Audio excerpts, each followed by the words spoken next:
VTS mall, വളരുന്ന ബന്ധം, തുടരുന്ന വിശ്വാസം. സമാന്തര മേഖലയിൽ സമാനതകളില്ലാത്ത നേട്ടങ്ങളുമായി മാസ് കോളേജ്, സഫ എംപോറിയം, മേലാറ്റൂർ റോഡ്, പാണ്ടിക്കാട്. നമുക്കുള്ള പാഠം അദ്ദേഹത്തിന്റെ ഗുണങ്ങൾ എങ്ങനെ നമുക്കിവിടെ സ്വായത്തമാക്കാം, നമ്മളെങ്ങനെ ആ ഗുണങ്ങൾ ജീവിതത്തിൽ പകർത്താം എന്നതാണ് ഏറ്റവും പ്രധാനപ്പെട്ടത്. ഇതിനെ സംബന്ധിച്ചിടത്തോളം വളരെ വിശാലമായ ബന്ധങ്ങളുണ്ടായിരുന്നുള്ളതാണ്, ഒരുപാട് ബന്ധങ്ങൾ. അതുകൊണ്ട് തന്നെ പല ആളുകളെ കുറിച്ച് സംസാരിക്കുമ്പോൾ നമുക്കറിയാം, നമ്മുടെ ഈ ജീവിതത്തിലടക്കം ഒരുപാട് ബന്ധങ്ങളുണ്ടല്ലോ. അപ്പോൾ വിനുങ്ങനെ ഓരോരുത്തരെ പറ്റി പറയുമ്പോൾ അത് പ്രായവ്യത്യാസമില്ലാതെ വിനുവിന് അവരുമായി ബന്ധമുണ്ടായിരുന്നു. അത് എല്ലാ വിഭാഗം ആളുകളുമായിട്ട് അതിലുള്ള സഹിഷ്ണുതയും വിനുവിനുണ്ട്. നമ്മൾ ചില ആളുകളെ മാറ്റി നിർത്തും, അവൻ വേറെ കക്ഷിക്കാരനാണ്, വേറെ ആശയമുള്ള ആളാണ്, വേറെ ആദർശമുള്ള ആളാണ്, നമ്മുടെ ആളുകളെ മാറ്റി നിർത്തും. ഇതൊന്നും വിനുവിനുണ്ടായിരുന്നില്ല. എല്ലാവരും വിനുവിൻ്റെ സുഹൃത്തുക്കളായിരുന്നു. അവരും ഒക്കെ ആയിട്ട് എന്നാൽ താൻ വിശ്വസിക്കുന്ന ആദർശം പങ്കുവെക്കുകയും ചെയ്യും. അതിന് വിനു മണൽപ്പടിയൊന്നും ഉണ്ടായിട്ടില്ല. പക്ഷെ അതിലൊക്കെ നല്ല സഹിഷ്ണുത വിനുവിനുണ്ടായിരുന്നുള്ളതാണ്. അങ്ങനെ ജീവിക്കുന്ന അപൂർവം വ്യക്തികളെയാണ് നമുക്ക് കണ്ടെത്താൻ കഴിയാറുള്ളൂ. വിനു അത്തരം ഒരാളായിരുന്നു. അദ്ദേഹത്തിൻ്റെ വിശാലമായ ബന്ധങ്ങൾ ഉപയോഗപ്പെടുത്തിക്കൊണ്ട് എപ്പോഴും അദ്ദേഹം സ്വതന്ത്രമായി അവർ സംസാരിക്കുമായിരുന്നു. പിന്നെ അലസമായി വീട്ടിൽ നിൽക്കുന്ന ഒരവസ്ഥ ഉണ്ടായിരുന്നില്ല. അപ്പോൾ അദ്ദേഹം ഇവിടുന്ന് യാത്ര പറഞ്ഞു പോകുന്ന ദിവസം അന്ന് സെൽമ കെയർ റൂമിൽ വന്നു. ഉച്ച സമയത്താണ് വന്നത്. അപ്പോൾ അദ്ദേഹം ഒരു വാട്ടർ ബെറ്റ് അവർക്ക് വേണ്ടി സമ്മാനിക്കാനാണ് വന്നത്. അത് തന്നു. സ്വീകരിച്ചതിന് ശേഷം ഞാൻ പറഞ്ഞു, വിനു, നമ്മൾ ഒരുപാട് നാളെ ഒരുമിച്ച് ഭക്ഷണം കഴിച്ചിട്ട് ഇന്നിവിടുന്ന് ഭക്ഷണം കഴിച്ച് പോയിക്കൂടെ എന്ന് ചോദിച്ചപ്പോൾ വിനു പറഞ്ഞത്, ഞാൻ സാധാരണ ഇവിടെ വന്നാൽ കുടുംബത്തെ മിസ്സാകാതിരിക്കാൻ വേണ്ടി കുട്ടികളെയും കൊണ്ടാണ് എല്ലായിടത്തും പോകാറ്. എന്നാലും വീട്ടിൽ ഒന്നിച്ചിരുന്നൊരു ഭക്ഷണം കഴിക്കാൻ പലപ്പോഴും കഴിയാറില്ല. എന്തെങ്കിലും ഭക്ഷണം കഴിച്ചിട്ട് വൈകിട്ടുള്ള ഫ്ലൈറ്റിന് പോകണം എന്ന് പറഞ്ഞിട്ടാണ് സിനിമയിൽ നിന്ന് പോയപ്പോൾ. അപ്പൊ യാത്ര പോകുമ്പോൾ പോലും അത്തരം ഒരു സന്ദർഭത്തിൽ ഒരു സേവനം ചെയ്തിട്ടാണ് ഇവര് പോയിട്ടുള്ളത്. അവിടെ ചെന്നിട്ടും അങ്ങനെ തന്നെ. അദ്ദേഹം മരണപ്പെടുന്നതിന്റെ തലേ ദിവസം TK അബ്ദുൽ സാഹിബിന്റെ അനുസ്മരണ യോഗത്തിൽ സംബന്ധിച്ചിരുന്നു. ആ ഫോട്ടോ അടക്കം രാത്രി അദ്ദേഹം അയച്ചിരുന്നു. പിന്നെ പുലർച്ചെ മുസുവിളിച്ചായി വിളിച്ചപ്പോഴാണ് അദ്ദേഹം മരണപ്പെട്ട ഉൾക്കൊള്ളാൻ കഴിയാത്തൊരവസ്ഥ ഉണ്ടായത്. ഇതാണ് സമയത്തിന് അള്ളാഹു അദ്ദേഹത്തെയും നമ്മയും സ്വർഗത്തിൽ ഒരുമിച്ച് കൂട്ടട്ടെ എന്ന് പ്രാർത്ഥിക്കുകയാണ്. അദ്ദേഹം ബാക്കി വെച്ച നന്മകളിലൂടെ നമ്മൾ ജീവിക്കാൻ കഴിയട്ടെ. അത് നമ്മുടെ ആവേശമായി ഏറ്റെടുത്തുകൊണ്ട് നമ്മൾ മുന്നോട്ട് പോകാൻ നമുക്ക് കരുത്ത് നൽകട്ടെ എന്ന് ആശംസിച്ചുകൊണ്ട് പ്രാർത്ഥിച്ചുകൊണ്ട് ഞാൻ നിർത്തുന്നു. നിങ്ങൾക്ക് നന്ദി. ബിസ്മില്ലാഹിർ റഹ്മാനിർ റഹീം. വിനുവുമായി വളരെ ചെറുപ്പം മുതൽക്ക് തന്നെ എനിക്ക് ബന്ധമുണ്ടായിരുന്നു. എന്ന് പറഞ്ഞാൽ 5 or 6 വയസ്സുള്ള സമയത്ത് മദ്രസയിലെ ട്യൂഷൻ എടുക്കാൻ വേണ്ടി എൻ്റെ പിതാവിനെയാണ് അലവി മാസ്റ്റർ ഏൽപ്പിച്ചിരുന്നത്. പക്ഷെ പിതാവില്ലാത്ത സമയത്ത് ഇടയ്ക്ക് ഞാനും വിനുവിന് ക്ലാസ് എടുക്കാറുണ്ടായിരുന്നു. ഡ്രസ്സിങ്ങിനുള്ള അതേപോലെ തന്നെ ജീവിതത്തിലും വലിയ ചിട്ടയും വ്യവസ്ഥയും വിനുവിന് ഉണ്ടായിരുന്നു. പലപ്പോഴും എന്നോട് വിനു ഉപദേശിക്കാറുണ്ട്, ബാക്കുട്ടി, നിന്റെ ക്ലാസ് വളരെ നന്നാവണമെങ്കിൽ റെഫർ ചെയ്യണം. ഇടയ്ക്ക് റെഫർ ചെയ്യാതെ ക്ലാസ് എടുക്കുമ്പോൾ പറയും, ഇന്ന് റെഫർ ചെയ്തിട്ടില്ല, അതുകൊണ്ട് ക്ലാസ് അത്ര നന്നായിട്ടില്ല. ഗൾഫിൽ നിന്ന് ഇടയ്ക്കിടയ്ക്ക് വിളിച്ച് ഓരോ ഫിഖ്ഹി മസലകളെ കുറിച്ച് ചോദിക്കാറുണ്ടായിരുന്നു. SIOന്റെ കാലഘട്ടത്തില് ഒരിക്കൽ വിനു എന്നോട് പറഞ്ഞു, നമുക്ക് പാണ്ടിക്കാട് ഒരു കടയിലും ഇസ്ലാമിനെ കുറിച്ച് അറിയാത്ത ഒരാളും ഉണ്ടാവാൻ പാടില്ല. അതുകൊണ്ട് നമുക്കൊരു തീരുമാനം എടുക്കണം. എല്ലാ കടകളിലും കയറിയിട്ട് ഇസ്ലാമിനെ കുറിച്ചിട്ട് ഒരു ലഘുലേഖയെങ്കിലും കൊടുക്കണം. അങ്ങനെ ഏതാണ്ട് 5-6 മാസത്തോളം നിരന്തരമായി ഹിഫിന്റെ ലഘുലേഖകൾ ഓരോ കടകളിലും കയറി ഞങ്ങൾ നൽകുകയുണ്ടായി. അതുപോലെ തന്നെ ബിനുവിന് മറ്റൊരു പ്രത്യേകത, അഭിപ്രായം ഉണ്ടെങ്കിൽ അത് ആരോടും തുറന്നു പറയുന്ന ഒരു പ്രകൃതമായിരുന്നു.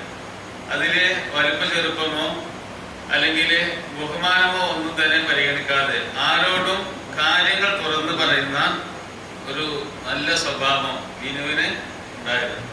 കാളങ്കാവ് പള്ളി അഥവാ ദാറുസ്സലാം അത് ഇങ്ങനെ ഇഴഞ്ഞു നീങ്ങിയപ്പോൾ, അതിന്റെ പണിയും മറ്റുമൊക്കെ ഇഴഞ്ഞു നീങ്ങിയപ്പോൾ അതിനെ ഒന്ന് സജീവമാക്കാൻ വേണ്ടി ബിനുവായിരുന്നു മുന്നിട്ടിറങ്ങിയത്. ബിനു മരണപ്പെടുന്നത് 41-ാമത്തെ വയസ്സിലാണ്.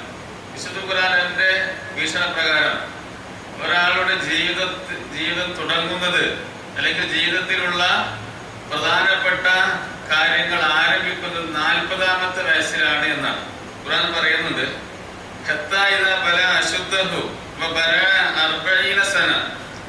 അവന്റെ കാര്യങ്ങളെല്ലാം പ്രാപ്തിയുള്ള സമയമാകുമ്പോൾ അഥവാ 40 വയസ്സായപ്പോൾ അവൻ പ്രാർത്ഥിക്കുന്നു, റബ്ബി ഔസിഇനി അൻ അശ്കുറ നിഅമതക അല്ലതി അൻഅംത അലയ്യ വഅലാ വാലിദയ്യ. അല്ലാഹുവേ, എനിക്കും എൻ്റെ മാതാപിതാക്കൾക്കും നീ നൽകിയ നന്മകൾക്ക് അനുഗ്രഹം ചെയ്യുവാൻ എന്നെ സഹായിക്കണമേ. അങ്ങനെയുള്ള പ്രവർത്തനത്തിന്റെ തുടക്കത്തിലുള്ള ഒരവസ്ഥയിലാണ് ബിനുവിന്റെ ഈ വേർപാട്. എങ്കിലും അതിന് മുമ്പ് തന്നെ ഇസ്ലാമിനും സമൂഹത്തിനും വേണ്ടിയുള്ള അവന്റെ പ്രവർത്തനങ്ങൾ തുടങ്ങിയത് കൊണ്ട് അത് അവൻ മുതൽക്കൂട്ടാവും എന്നാണ് ഞാൻ പ്രതീക്ഷിക്കുന്നത്. ഇതിൽ എന്നെ ഈ മരണത്തിന് ശേഷം അല്ലാതെ ആകർഷിച്ചത് ബിനുവിന്റെ പിതാവിന്റെ വളരെ മനക്കരുത്തുള്ള സ്വഭാവങ്ങളായിരുന്നു. അതിൽപ്പെട്ടത് ഒന്ന് ഷെയ്ഖ് ഇവിടെ സൂചിപ്പിച്ചു. സാധാരണ മറമാടിയതിനു ശേഷം ഉടനെ തന്നെ പള്ളിയിൽ ഇമാമ് വന്നിട്ട് പ്രാർത്ഥിക്കാറാണ് പതിവ്. എന്നാൽ ബിനുവിന്റെ വാപ്പ അലവി മാഷക്ക് അവസാനിപ്പിക്കാൻ കഴിയുന്നില്ല. അദ്ദേഹം ചുറ്റുഭാഗത്തേക്ക് നോക്കിയിട്ട് പറഞ്ഞു, ഞാനിത് നിർത്തൂല, നിങ്ങൾക്ക് പോകേണ്ടവർക്ക് വേണമെങ്കിൽ പോകാം എന്ന് പറഞ്ഞ് തസ്ബീഹ് അങ്ങനെ വീണ്ടും വീണ്ടും ചൊല്ലിക്കൊണ്ടിരുന്നു. അങ്ങനെ ഖത്തീബ് വന്ന് ശാരി നിന്ന് പലവി മാഷ ശാരി നിന്ന് കൈകൾ ഉയർത്തിയപ്പോഴാണ് ഇനി ഖത്തീബിനെ നേരെ വൈകിപ്പിക്കേണ്ട എന്ന് കരുതിയിട്ട് അദ്ദേഹം പ്രാർത്ഥന നിർത്തിയത്. അതുപോലെ തന്നെ അദ്ദേഹം പറയുകയുണ്ടായി, ഞാൻ എല്ലാം ബിനുവിനെ ഏൽപ്പിച്ചിട്ട് പോവാനായിരുന്നു കരുതിയത്, പക്ഷേ ഇപ്പോൾ അവൻ എന്നെ ഏൽപ്പിച്ചിട്ടാണ് പോയിട്ടുള്ളത് എന്ന് പറയുകയുണ്ടായി. ആ സമയത്ത് പറഞ്ഞു, ഇതിലും ഒരു നന്മയുണ്ടാകും എന്ന് പറഞ്ഞപ്പോൾ അലവി മാഷ് പറഞ്ഞു, അതെ, എന്തെങ്കിലും നന്മയുണ്ടാകും. ഇവിടെയാണ് താൻ 41 വയസ്സ് വരെ പോറ്റി വളർത്തിയ മകന്റെ വേർപാടിലും പടച്ച റബ്ബ് എന്തെങ്കിലും ഒരു നന്മ വെച്ചിട്ടുണ്ടാകുമെന്ന ആ ഒരു ദൃഢമായ ഈമാൻ, ആ ഈമാനാണ് ആ പിതാവിനെ ഇത്രയും ദിവസമായിട്ടും വളരെ ധീരതയോടെ തന്നെ മുന്നോട്ട് കൊണ്ടുപോകുവാൻ സഹായിക്കുന്നത് എന്ന് എനിക്ക് ഉറപ്പുണ്ട്. അതുകൊണ്ട് ഇത്തരത്തിലുള്ള ഈമാൻ കരുത്ത് ആ കുടുംബത്തിനും അതുപോലെ തന്നെ നമുക്കുമൊക്കെ തന്നെ നൽകി. പാണ്ടിക്കാട് ഹൽക്കയെ സംബന്ധിച്ചിടത്തോളം ഏതാണ്ട് 41 വയസ്സ് മുതൽ 96 വയസ്സ് വരെയുള്ള ആളുകൾ ഈ ഹൽക്കയിലുണ്ട്. അതിലേറ്റവും ചെറുപ്പത്തിലുള്ള ഒരു അംഗമാണ് നഷ്ടപ്പെട്ടിരിക്കുന്നത്. ആ വിടവുകളൊക്കെ തന്നെ നികത്തുവാൻ പടച്ച റബ്ബ് തുണക്കട്ടെ എന്ന് പ്രാർത്ഥിച്ചുകൊണ്ട് നിർത്തുന്നു. അൽഹംദുലില്ലാഹി റബ്ബിൽ ആലമീൻ. ബിനു സാഹിബിനെ വളരെ ചെറുപ്പത്തിൽ തന്നെ പ്രസ്ഥാനത്തിൻ്റെ വഴിയിലാണ് അദ്ദേഹത്തെ ആദ്യമായിട്ട് പരിചയപ്പെടുന്നത്. ഞാനൊക്കെ വളരെ ചെറിയ കുട്ടിയാകുന്ന കാലത്ത്, അതായത് ഒരു 96-97 കാലഘട്ടങ്ങളിൽ എൻ്റെ ഉപ്പാൻ്റെ കൈ പിടിച്ചുകൊണ്ട് പ്രസ്ഥാന പരിപാടികളിലൊക്കെ പങ്കെടുത്തിരുന്ന ആ കാലത്ത് അന്ന് മുതലേ വളരെ സജീവമായിക്കൊണ്ട് SIOന്റെ അതുപോലെ പ്രസ്ഥാനവുമായി ബന്ധപ്പെട്ട എല്ലാ പരിപാടികളിലും മുന്നിൽ നിന്ന് നേതൃത്വം കൊടുക്കുന്ന ഒരാൾ എന്നുള്ളതാണ് ചെറുപ്പം തൊട്ടേ ഇതിനെ കുറിച്ചുള്ള ഒരു. അങ്ങനെ ഇരിക്കുമ്പോൾ ഒരിക്കലും എൻ്റെ നാട്ടിൽ ഒരു ഫുട്ബോൾ ടൂർണമെൻറ്റ് നടക്കുകയുണ്ടായി. ആ സമയത്ത് ഞാൻ കളി കാണാൻ ചെന്ന സമയത്ത് പാണ്ടിക്കാട് ഫുട്ബോൾ ടീമിൻ്റെ ഒരു പ്ലെയറായിക്കൊണ്ട് ബിനുവിനെ അവിടെ കാണാൻ സാധിച്ചു. സത്യം പറഞ്ഞാൽ അന്ന് വല്ലാത്തൊരു അത്ഭുതം തോന്നി. കാരണം അതുവരെ കണ്ടിട്ടില്ലാത്ത ഒരു രീതി. സാധാരണ മതരംഗത്ത് പ്രവർത്തിച്ചു കൊണ്ടിരിക്കുന്ന അല്ലെങ്കിൽ മതസംഘടനയുമായി ബന്ധപ്പെട്ട് പ്രവർത്തിച്ചു കൊണ്ടിരിക്കുന്ന ആളുകൾ ഇത്തരം ഭൗതികമായ ആക്ടിവിറ്റികളിലൊന്നും നമ്മൾ കാണാറില്ല. അതുവരെ അങ്ങനെയായിരുന്നു കണ്ടിരുന്ന ഒരു രീതി. അതിൽ നിന്ന് വ്യത്യസ്തമായി ബിനു സാഹിബിനെ അവിടെ കണ്ടപ്പോൾ വല്ലാത്തൊരു സന്തോഷവും ഒരു അത്ഭുതമൊക്കെ തോന്നി. ശരിക്കും പറഞ്ഞാൽ വിശുദ്ധ ഖുർആനിൽ അള്ളാഹു പറയുന്നുണ്ട്, മനുഷ്യനെ ഭൂമിയിലേക്ക് അള്ളാഹുവിൻ്റെ പ്രതിനിധിയായിട്ടാണ് അള്ളാഹു അയച്ചിട്ടുള്ളത്. അതായത് ഒരു മനുഷ്യനുമായി ബന്ധപ്പെട്ട എല്ലാ മേഖലകളിലും, അത് മതപരമാകട്ടെ സംഘടനാപരമാകട്ടെ ഭൗതികപരമായ മറ്റേത് മേഖലകളിലും അള്ളാഹുവിനെ പ്രതിനിധീകരിക്കുക എന്നുള്ളതാണ് ഒരു മനുഷ്യന് ഭൂമിയിൽ ചെയ്യാനുള്ള ആകെയുള്ള ഒരു കർത്തവ്യം എന്ന് പറയുന്നത്. ആ അർത്ഥത്തിൽ ബിനു സാഹിബ് ഒരു മനുഷ്യനുമായി ബന്ധപ്പെട്ട ഒട്ടുമിക്ക മേഖലകളിലും അദ്ദേഹത്തിൻ്റെ കഴിവിൻ്റെ പരമാവധി അള്ളാഹുവിനെ പ്രതിനിധീകരിച്ചുകൊണ്ടാണ് ഈ വളരെ ചെറിയ പ്രായത്തിൽ തന്നെ അദ്ദേഹം നമ്മുടെ യാത്ര പറഞ്ഞിട്ടുള്ളത്. ഏറ്റവും ഞാൻ ആദ്യം പറഞ്ഞ പോലെ പ്രസ്ഥാന വഴിയിലാണ് അദ്ദേഹത്തെ ആദ്യമായി പരിചയപ്പെടുന്നത്. അതുപോലെ തന്നെ പ്രസ്ഥാനത്തിൻ്റെ വഴിയിലാണ് ഏറ്റവും അവസാനമായി അദ്ദേഹത്തോട് സംസാരിച്ചിട്ടുള്ളത്. സോളിഡാരിറ്റി കളക്ഷനുമായി ബന്ധപ്പെട്ടാണ് അദ്ദേഹവുമായി അവസാനം സംസാരിച്ചത്.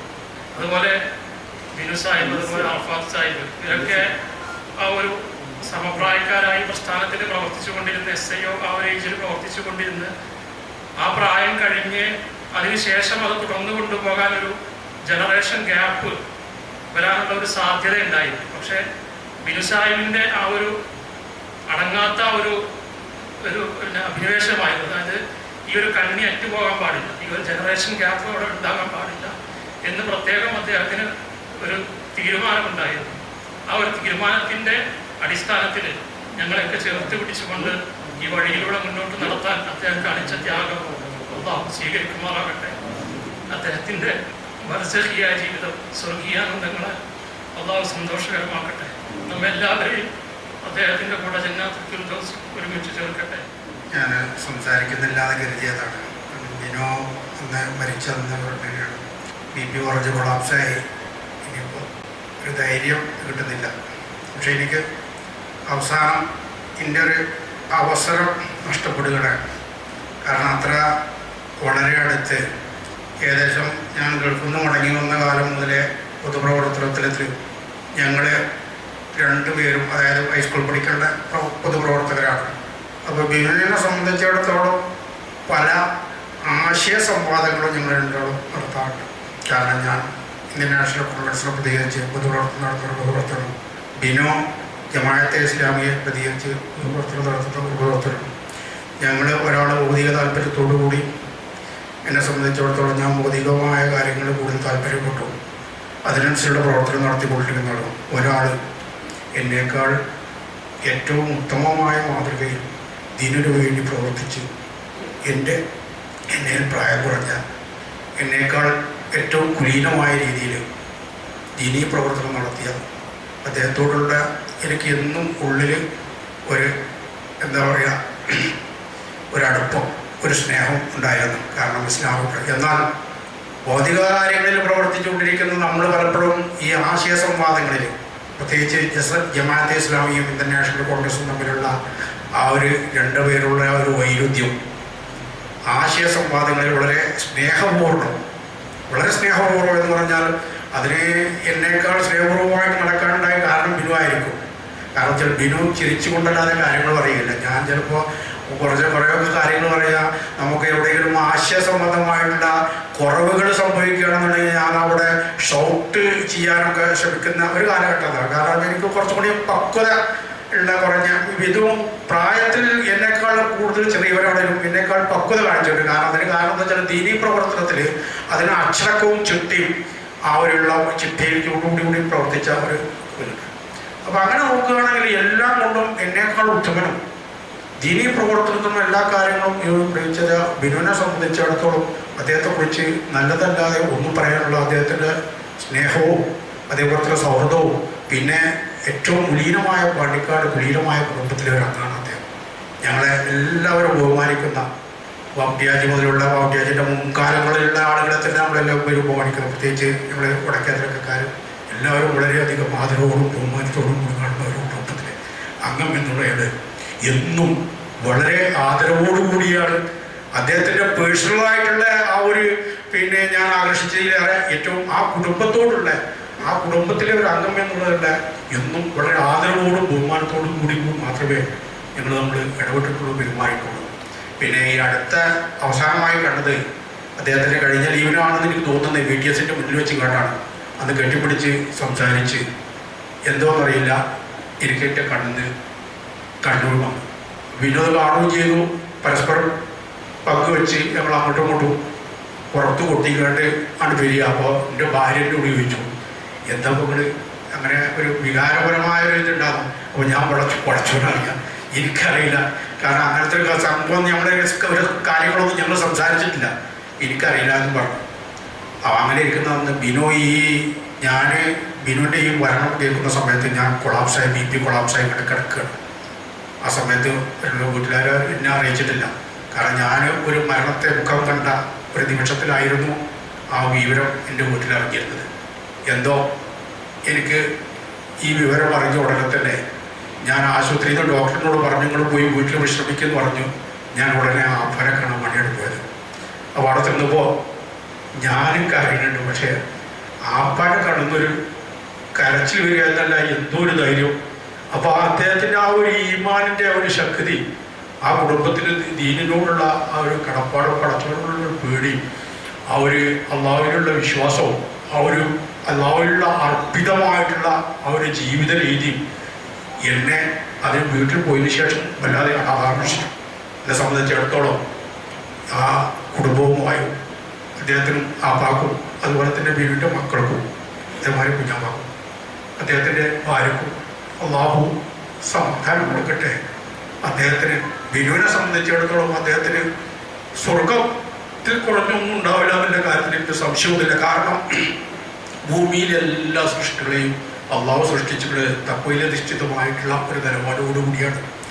അതിന് വിഭിന്നമായിട്ട് മനുഷ്യൻ മാത്രമേ ഉള്ളൂ. ബാക്കിയുള്ള മരം എല്ലാം ഈ ആകാശങ്ങളും ഭൂമിയും എല്ലാ കാര്യങ്ങളും നമ്മളൊന്ന് സൂക്ഷ്മതയോടുകൂടി നോക്കിക്കഴിഞ്ഞാൽ എല്ലാം അള്ളാഹുവിൻ്റെ കൽപ്പന അനുസരിച്ചാണ്. അല്ലെങ്കിൽ ഈ പ്രകൃതി അള്ളാഹുവിനെ വിശ്വസിക്കാത്ത ഒരാളാണ് പ്രകൃതിയുടെ കൽപ്പന അനുസരിച്ചാണ്. അതിൻ്റെ സഞ്ചാരപഥങ്ങളിൽ അതിൻ്റെ മാർഗത്തിൽ മാത്രമാണ്, മറ്റുള്ളവരുടെ മാർഗത്തേക്കല്ല അത് കടന്നു ചെല്ലുന്നില്ല. എന്നെ സംബന്ധിച്ചിടത്തോളം ബിനുവിനെ സംബന്ധിച്ചിടത്തോളം ഏറ്റവും അദ്ദേഹം ഒരു ഇസത്തിൽ വിശ്വസിച്ചിരുന്നു. പക്ഷേ അദ്ദേഹം ഒരാളെ മാർഗത്തിലും തടസ്സം നിർത്തിയിട്ടില്ല എന്നുള്ളതുകൊണ്ട് എനിക്ക് അദ്ദേഹത്തോട് വളരെയധികം ബഹുമാനമുണ്ട്. നമ്മളെല്ലാവർക്കും നമ്മളുടെ മാർഗത്തിൽ നമ്മൾ പോവുക എന്നല്ല, മറ്റുള്ളവരുടെ മാർഗം തടസ്സം വരുത്തുന്ന രീതിയിലുള്ള ഒരു പോക്ക് ഉണ്ടാവാതിരിക്കാൻ ദൈവം നമ്മളെ കാക്കട്ടെ. എല്ലാവർക്കും നമ്മൾക്കെല്ലാവരും അള്ളാഹു നന്മ വരുത്തട്ടെ. ആ കുടുംബത്തിന് ഒരിക്കൽ കൂടി സമാധാനം ഉണ്ടാകട്ടെ എന്ന് അള്ളാഹുവിനോട് വളരെ ആത്മാർത്ഥമായോടെ ഹൃദയം നിറഞ്ഞ ആത്മാർത്ഥതയോടുകൂടി പ്രാർത്ഥിച്ചുകൊണ്ട് ഞാൻ നിർത്തുന്നു. അൽഹംദുലില്ലാഹി റബ്ബിൽ ആലമീൻ.